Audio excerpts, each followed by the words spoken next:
What's happening? Yeah, what's happening? What's that? That's it, you got it. What is up, everybody? My name is Dane Thompson. Welcome back to another episode of What's Happening. This is the weekly, somewhat, web series here on the Burndown YouTube channel where I fill you guys in on the blanks.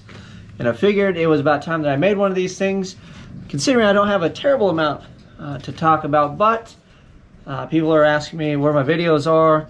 What are you doing, Dane? Why are you leaving us in the dark? And in all reality, I've just been super busy. We are still doing the paint on the car.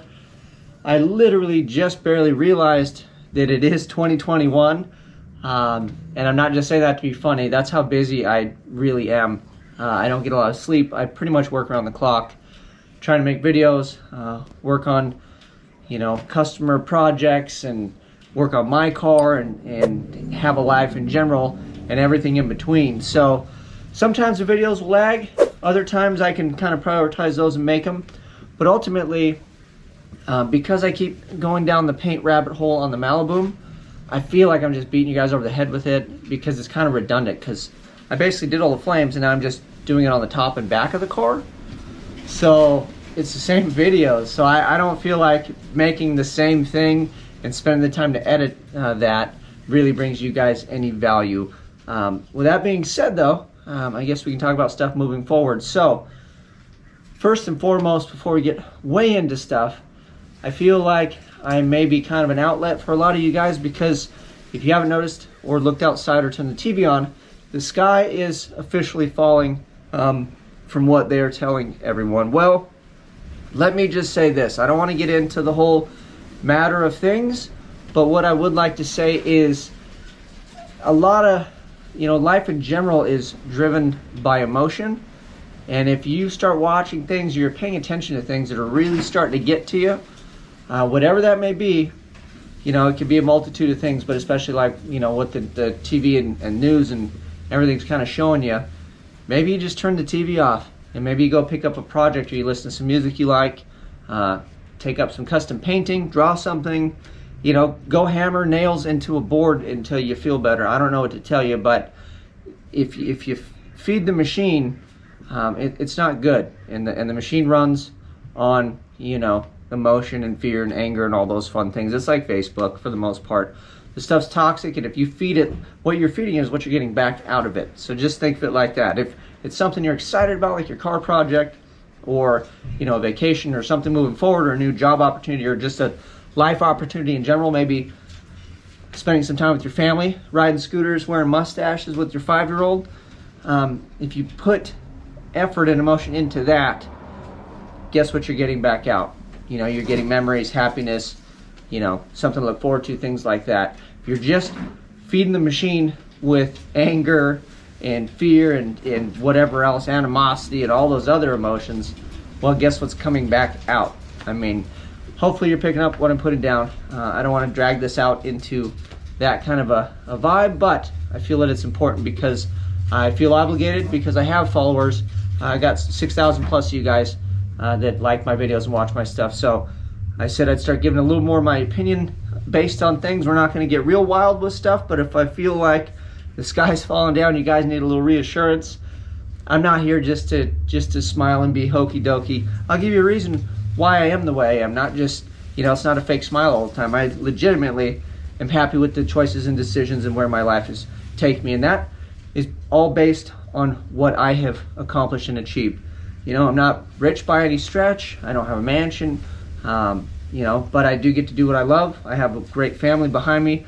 I have a handful of wonderful friends, and I got people that watch my content, even though it's pretty lackluster, let's be honest. But at the end of the day, I do what I enjoy, and that's what makes me happy, and I think that's what you should do as well. So, with that being said, working on the flames today. Today is Saturday, and the wind decided to kick up after being out here for like 5 days in a row.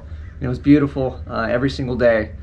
The day I get to myself to film and do some things didn't quite work out. So taking a bit of a break because I need to walk away, because otherwise you can't fight the wind. What are you gonna do? You're just gonna get angry, or you're just gonna go, hey, I'm okay, I'll come back when the wind's not blowing.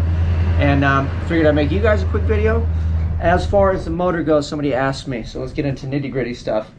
I have the short block. I don't even have that, let's be honest. I've got a bare block that we're going to take and build from the ground up. I've never done a bottom end on an LS motor. I've done a couple other motors, you know, in the past and just kind of winged it and put stuff together. Nothing that was remotely good or fancy or anything like that. Mostly like stock rebuilds, just try to make the thing start and run and go down the road.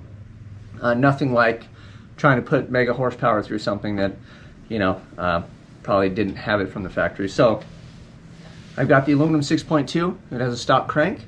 I've got rods. I've got pistons. I've got all new bearings. We've got a Summit Stage 2 cam going in. And then I think that's all the new stuff, aside from I left my oil pan and all my parts outside. And there's been like 12 windstorms since then, so everything got filled with dirt. And I debated cleaning the oil pump, but I think for $100, I don't even want to take the chance. I don't want to just pretend that I can get it good enough. So I'll just buy a new oil pump, even though that wasn't on the menu. I literally thought I was gonna rip the motor apart and then fix it, and because that's what I always do, and I didn't think it was gonna turn into what it's turned into. So I have lots of parts to clean. Luckily, these guys are gonna help me out super clean, and then my other sponsors that have all been amazing. You guys are all great. DJ Safety, War Performance has always killed it. Who else? Sloppy Mechanics. Happel's always great. He always tends to answer my questions when they're not, you know, really dumb questions. Let's just be frank with that. Super Clean has been awesome. They got on board right at the end of the year. They sent me some products. We're going to do a giveaway this year. I pushed it back because of the holiday, so we'll be giving stuff away to you guys. That's the other thing I want to do too, is kind of reached out to some of the sponsors, and I think a good way for me to push their product is not only to use it, it's to, if I can either purchase it or whatever, however I get a hold of their stuff.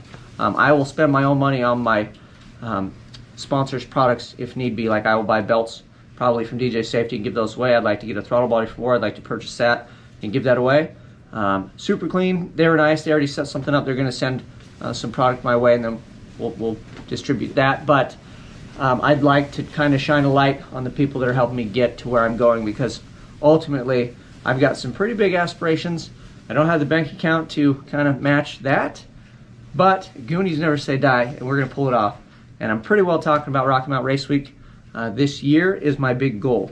They did post up LS Fest West, which is my primary goal. I know last year I spoke about going to Kentucky, and I was about a week away, and I made the executive decision after I sat with my wife and we just went over what it would cost, that driving from here to Kentucky and killing myself to try to get the motorhome ready, and then hanging out with people that are 10 feet away and everybody's wearing a bunch of masks and nobody can ride in it, or it would be awkward to like, hey, come into my Winnebago and, you know, get the big C word that everybody's, you know, talking about. So I'm hoping that in the future when things are better and we can all high five and be, you know, pretty normal, that's a good time for me to go cross country with that thing and, you know, show and meet some of you guys.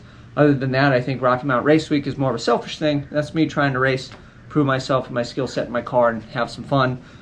That's more, you know, it's a participation event versus me trying to meet with a bunch of people. You know, if I go on Race Week, it's going to be the same group of people moving from track to track.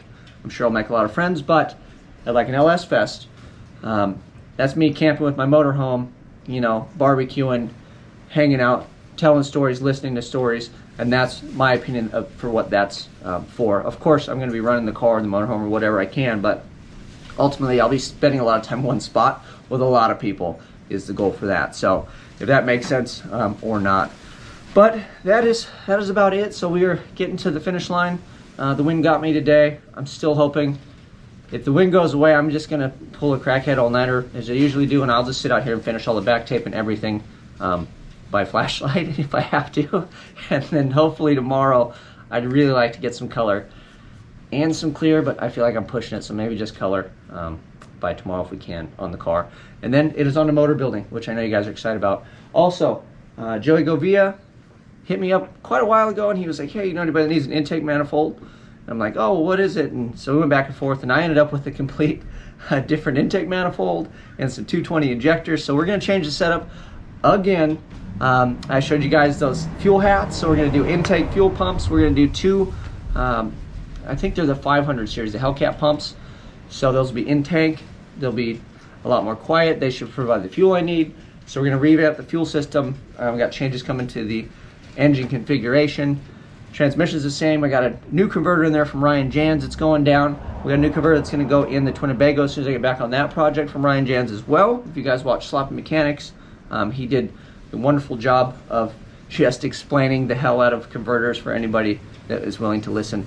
And then the fun part was, I was live on the chat, and I was just kind of messing with people and talking to people in there, but ultimately I actually had that conversation with him and spent a lot of his time, or a lot of my time, listening to him educating me on converters and why we need things and such. So the converter for the Malibu has been spec'd by Ryan Jans, and it should be the best of the world I'm trying to live in, which is a 2-speed power glide that not only has to function at the track, I got to drive it around and possibly tow stuff with it. So I think a transmission cooler upgrade is going to be in order as well. So lots of things to come. I hope you guys are well. I hope you're doing good. Like I said, if things really start getting at you, just turn the damn TV off, man. And if you think the sky is falling, you need to go outside and look up and make sure it's still there. And if it is, then go do something you enjoy and don't get sucked in. That's it. That's all I got to say. That's enough of that. But yeah, we'll bring you a new video on Tuesday. I'm out.